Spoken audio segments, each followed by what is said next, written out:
Geert, I was wondering, I got a lot of questions nowadays from customers that are looking at this GenAI stuff. Things are exceptionally fast, of course, with this whole GenAI, and especially in our business, Copilot and developer productivity.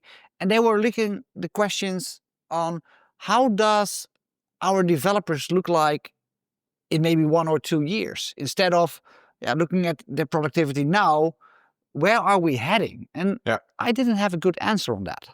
Yeah, I think it is quite a hard question to answer, right? Because I gave some presentations a couple of years back when GenAI and Copilot just came out, where we had this discussion, will AI replace you as a developer? And 2 years ago, my answer would be, well, I don't see that developers will be replaced that soon by AI. You will probably be replaced by some developer who is actually using AI, right? So that's a different thing. But looking at what happened over those last couple of years, the changes went so fast, where Copilot in the beginning did some auto completion, or you could have a small chat with a Copilot about your code. Yeah, nowadays there are so many tools that do more. So I'm not that sure anymore that you as a developer will not be replaced by AI. And maybe the first step would be, you will not be replaced by another developer using AI. You could be replaced by any kind of human using AI, right? So- Lowering the barrier.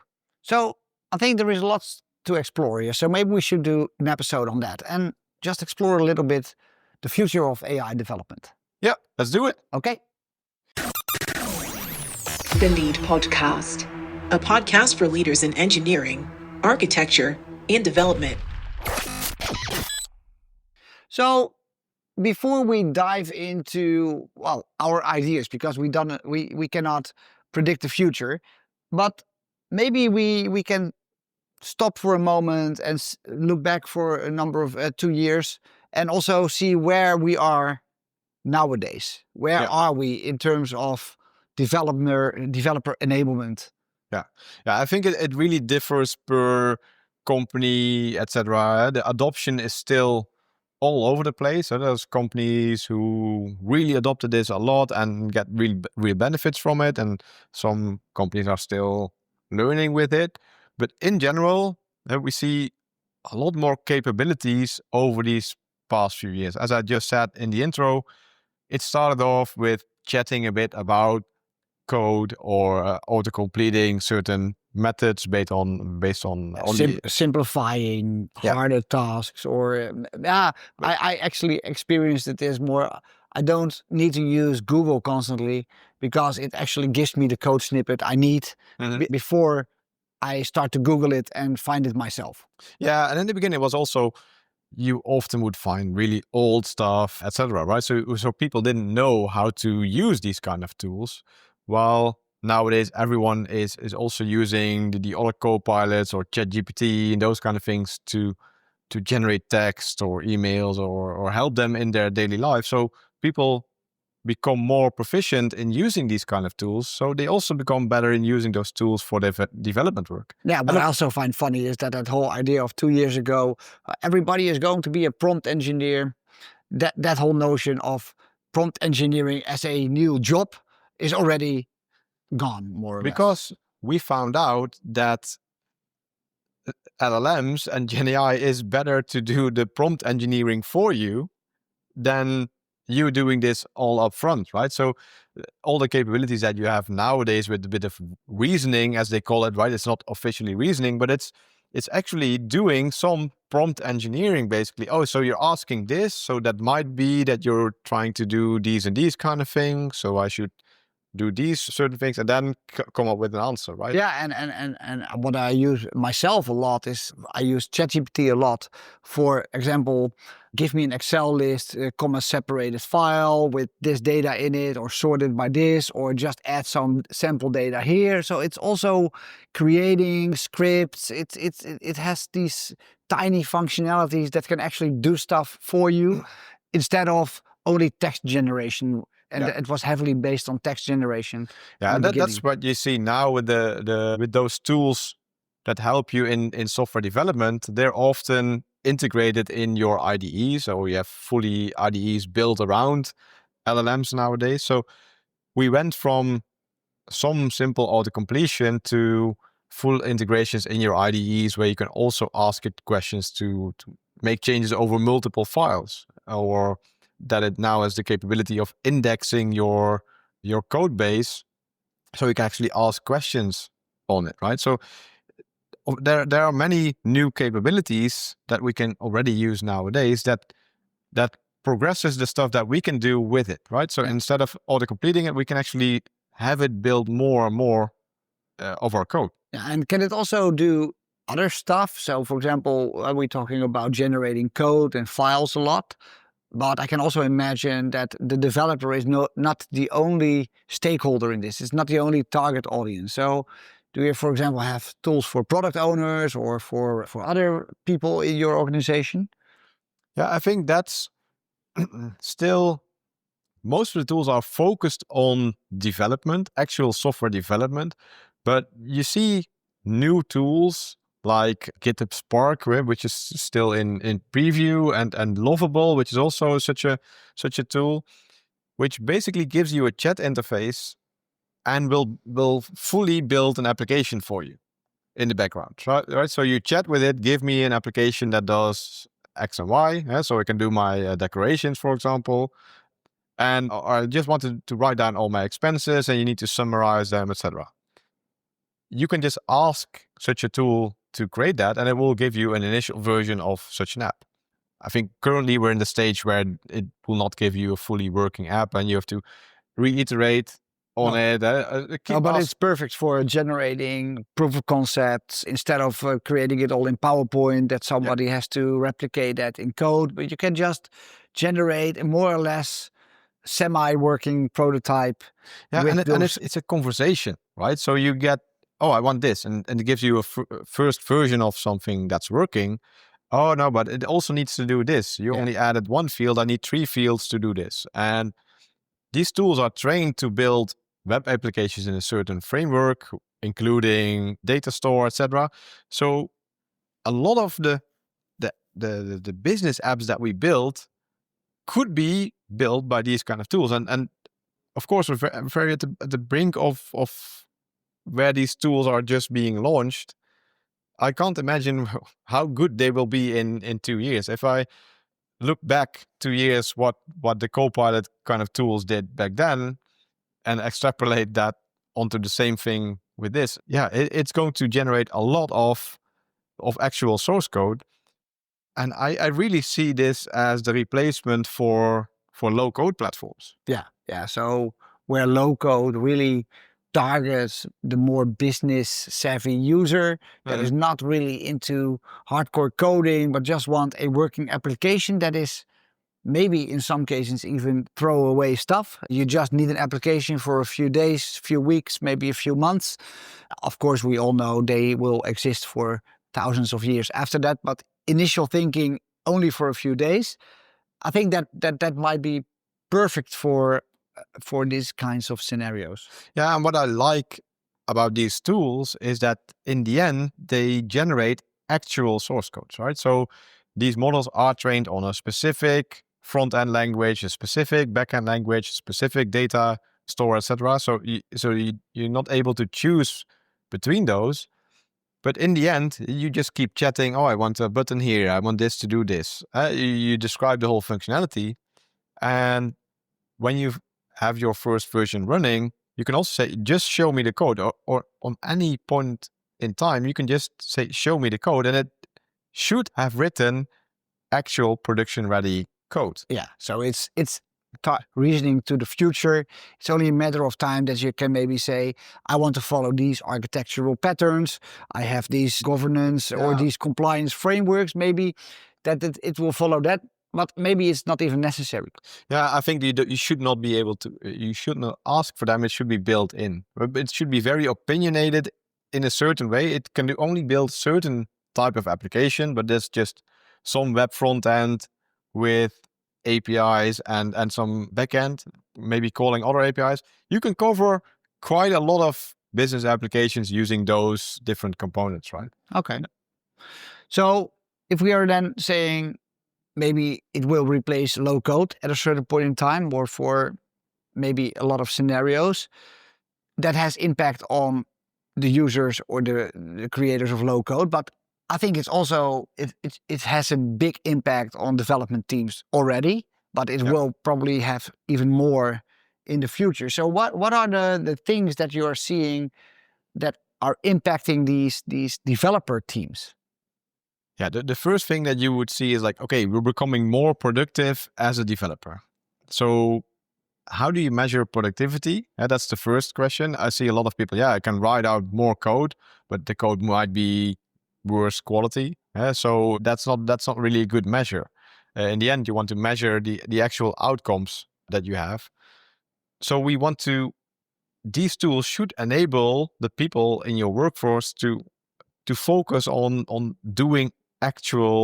delivering actual value. Yeah, right? because nowadays a lot of tool vendors and also consulting parties, maybe even like our company, is really focusing on how to be more productive using AI, and that really focuses on that developer writing code. I always compare it with, for example, healthcare. You have nurses, and nurses, they want to do one thing. They want to take care of patients at the bed. That is manual labor. That is what they have chosen for. But in practice, they spend, I don't know, 60% of their time not in the patient at the bed, but doing Admin work, administration, filling in forms, making sure the medicine lists are updated correctly. And I think comparing that to our developer productivity, we are focusing on how to make that 40% of the time more efficient so that the nurse can do more of that in that specific amount of time. Where I think, shouldn't we focus a little bit more on broadening the scope and making the 40% 50 or 60 or 70% and taking all that administration work that they have not chosen for out of the way, or at least as simple as possible, and translating it to the developer world. Of course, Copilot can help you in creating better and faster code, but it would be maybe even better if it can take away a lot of stuff that developers don't want to do, like refining stories, writing test cases, reviewing documents, etc., etc. Being in the stand-up? Being in the stand-up or in the meeting. Only Yes, have a few exactly. bots doing that. Now, without kidding, I think indeed the tool vendors working on these kind of tools, they focus on developers coding. Well, I think focusing on the whole software development lifecycle, then you would cover that whole job of being a developer or someone in an engineering team. And that consists of far more than just writing code. You have to update your documentation. You have to create test cases, all those kind of things. You have to refine your user stories and making sure that they are written in a nice and correct way, so that it is always consistent and that it can be smart, identified, etc. Yeah, so all the different steps, I think, and especially all those other steps, they might be very simple ways where AI can actually add some value there, right? So we spent 2 years now with technology improvements on that writing code. For writing requirements, there's still almost nothing, right? So we could use all that technology that we built in the last 2 years also on those different areas without making the tools that much better. Yeah. Do you think that the market will float or move towards that direction? In the end, I think that a lot of the tool vendors, that there are also tool vendors exist in this space, right? So Atlassian, GitHub, all those kind of tools that build things around the whole software development lifecycle will also focus on those areas. But currently it's not happening that much. And it might also be because, well, everyone's process is different, right? So you will probably need customizations for every company because their process is a bit different. Yeah, but how does that relate to Satya Nadella, who is, he is a dude. He knows stuff. He said during one of his keynotes SaaS products are going away in the future because of AI. And well, if you then say, well, maybe the tool vendors will move a little bit more in that direction, that actually can also be a contradiction. So how do you then see these tool vendors doing that? Is that building more features into the UI or? Yeah, I think looking at that, I think what Satya Nadella meant is like, he said like 90% of all the SaaS products is like basic CRUD on sort of database, right? So is building new screens and certain workflows on top of the data, is that the way forward for those SaaS applications?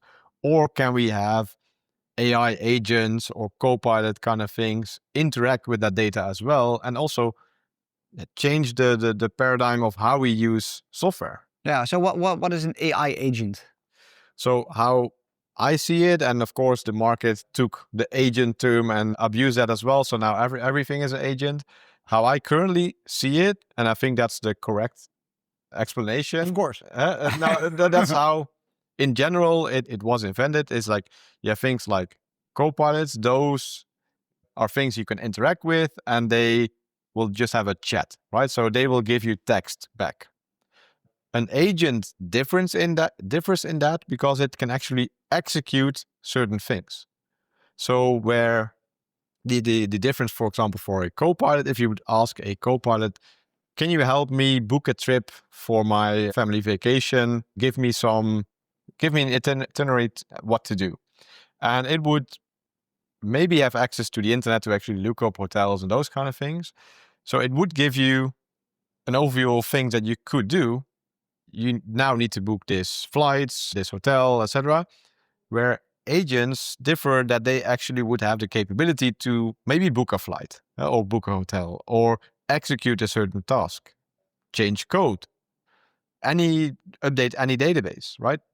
That's the difference that an agent brings. An agent actually executes certain tasks. Yeah. So it's very small functionality, really scoped to a certain task that you can actually call. It has some input, it has some output, and it executes that task for you, or at least an amount of that task, so that you can give some approval before it actually does it. Yeah, we're still in the early days of agents, right? Yeah. So it's a term that became more and more popular like 6 months ago. And what we see currently existing is like single agents that you give a specific task and they will execute it. Yes. And I think where we're moving towards is like an army of agents all being ready to do a certain specific task and then doing something, and maybe another agent would react on that output and So it's do a his task again. a sequence of agents working together to achieve a certain task without maybe orchestrating that upfront, but more like there is agents. Yeah. And they respond on certain triggers or schedules or whatever. Yeah, I think you could compare it with microservices, right? So they have a really specific task that they are ready to do, and that's only their domain. And from there on, well, they would send certain events or create certain impact that other agents would react on. So you could have an orchestration of first this needs to happen and then that needs to be happen. And when something goes wrong, they all need to roll back. But you could also have forms like choreography where just all the agents responding on individual events, and as a whole, they make a certain process. Yeah. So I think that this will also impact not only the products that we are using, but it will probably also impact or should impact the products that we are building. So for example, we are not a tool building company, but if you build a tool that is used by customers, you cannot get away from infusing AI in a good way in your product as well to stay relevant, right? Yeah. So that's why I think getting at least some experience in all these kind of tools is important, because your customers will get used to these tools, right? The same paradigm happened with mobile. We had a lot of people building websites, and then mobile came about, and you didn't have to become a mobile app developer, but your website needed to work on a mobile phone because the whole paradigm shifted to people browsing more on their phones than on their computers, right? So Exactly. I think that's the same thing will happen with AI. People will interact more with all kinds They of just chats. want just want some chatbot or whatever that they can just have a conversation with, and not searching for more the traditional way how we are doing it right now. Yeah. People will get used to it, so they will actually also expect it from their tool suppliers or insurance company or bank or whatever they are using. Yeah, and chat is just one way or form, right? It could be just brainstorming about looking at back at the software development lifecycle. Let's say creating certain user stories. It could be that I'm not chatting with anyone. I'm just writing down my user story and creating some acceptance criteria, etc. And then I press save. And on the save event, an agent comes in like, oh, let's see what this person made. Oh, he tried to create this user story. I see these acceptance criteria. Oh, maybe I can come up with a bunch more. I can also already create certain test cases for it. Yeah, I can maybe clarify it a bit more, or maybe there is already a user story that resembles this one. So maybe we should just combine these. This is maybe a good combination. You can pick this up together. Yeah. I think that, so you're not really interacting with the AI, but things happen as soon as you do something. And when you come back, oh, certain things have changed. You can interact with that again. And of course, especially in the beginning, there will be a lot of suggestions made by such an agent like, okay, I propose these kind of changes. Is that what you expected? And then you can say accept, right? It needs to build trust before, oh, I created this and now everything has changed, right? Yeah, I think that we are not in a situation where we should just bluntly accept everything that is proposed.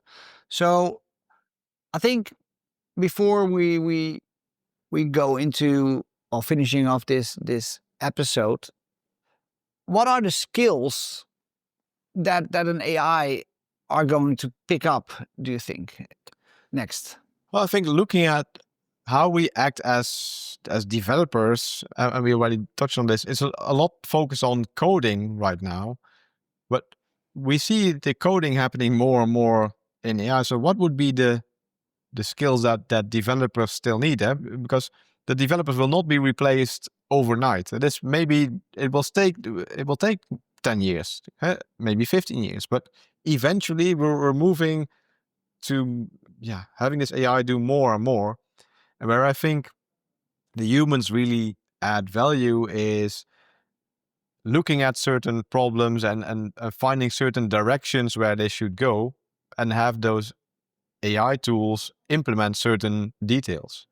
Right? For these kind of AI tools, it's really hard to step back and get the bigger picture of the domain problems that they're trying to solve. If you ask them specifically to think about this domain problem, then they can come up with certain examples. But making this combination of really high up ideas to actual implementations, that there's a lot in between there. So I think that's where coming up with the right requirements and defining those and mapping those to the things that you actually want to have done, I think that's will become more and more important. It's also the meme that you see on the internet, like, oh, we're safe as developers because for AI to take over, we need to have good written down requirements. And well, that never happened in the history of software development, right? So because it was maybe also not really necessary, because there were always people interactions that have a back and forth conversation, and those conversations made things better. And I think that you can have a lot of these conversations now with a chat already, with the AI chat. I think all the reasoning that they're adding to those kind of tools also makes it so that questions are being asked back by these kind of tools. Like, oh, did you think about this or this? So it can give better results. Yeah. And to be honest, these things are trained on loads and loads of data. And although everybody thinks they are unique and they have unique problems and they have unique ideas, it is not true. There is a lot of stuff that is already out there, that has already been thought of, that is already invented. And the AI is just mirroring those ideas. It's not coming up with those ideas itself. No, but I think that's that's a mistake that's being made over years and years and years back as well. Like we have all these kind of vendors building HR systems or ERP systems. These vendors know how the best ERP workflow would work. But what people spend time on is actually customizing all those tools so it really fits their ideas. Well, maybe your ideas are not as good as the industry standard that came out of the box, right? So Exactly. um, So with all that, with focusing more on the software development life cycle, by having different tool sets, by having a different look at how products are going to work, not so much UI, but maybe your agent based AI APIs maybe that you can use all over the place. What do you think is the impact on organizations? I think that's a broader question. It's very tangible looking at a certain developer and the things that he is doing or what a team is doing, the whole software development lifecycle with multiple roles in that. Looking at the organization, you will see that organizations become more efficient. And what can you do with more efficient workforce? You already see it. There's a lot of layoffs happening now because they say, well, our developers are more productive, so we can do with 10% less. And you could also turn it around. So how can we make the life of our developers better? How can we make them happier? So we invest in that area and making them happier by adding those tools. So yeah, it does have effect on the whole organization because everyone's job is changing. Yeah. And we need to make it so that it works in organization, that we can actually foster this change. And we did a whole previous episode on this, on how do we cope with change as an organization. I think that's really key, especially in this aspect as well. Yeah. Because I think that there are people that say, I embrace it. I will just dump all my boring tasks into the AI and I will focus on the fun stuff.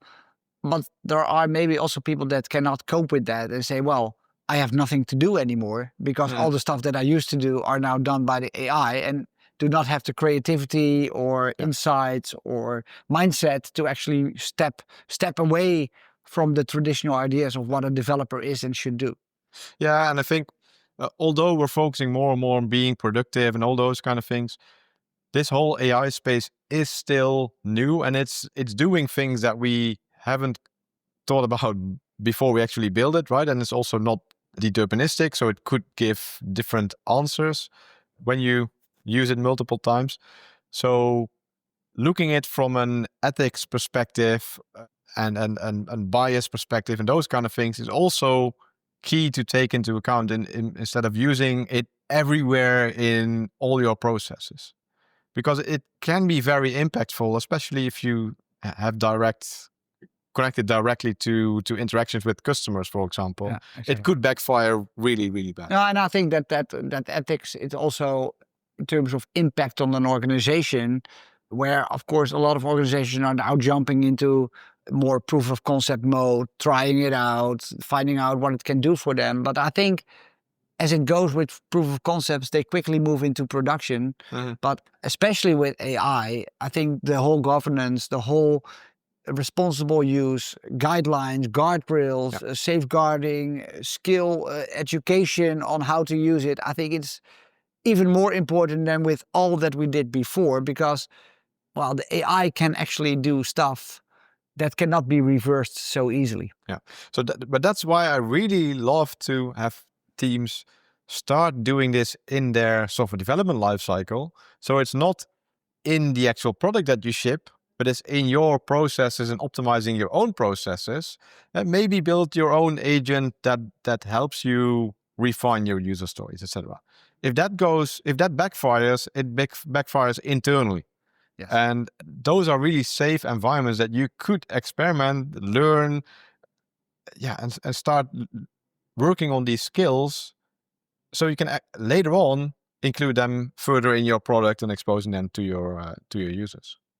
So yeah, well, I think that gives a real great overview on where we are heading, what you are seeing at least. We cannot predict the future again, so we might go a completely different way. But as it seems right now, and also with the speed and cadence in which things are changing, I think that your viewpoint that you had maybe 2 years ago on a developer will only be replaced by a developer using AI, I think it's slightly shifted to, well, an AI can maybe pick up a lot more than generating some sample code. Maybe not now, maybe not in 2 years, but I'm too scared to make these predictions. I would not bet money on that date because things are going faster than you think. And yeah. Well, great. Thank you for this conversation. Learned a lot again. And I hope that you as a listener also enjoyed our conversation. I hope to see or hear you next time in the Lead podcast. Thank you. Thanks for listening again. Bye-bye. Bye-bye. The Lead Podcast, a podcast for leaders in engineering, architecture, and development.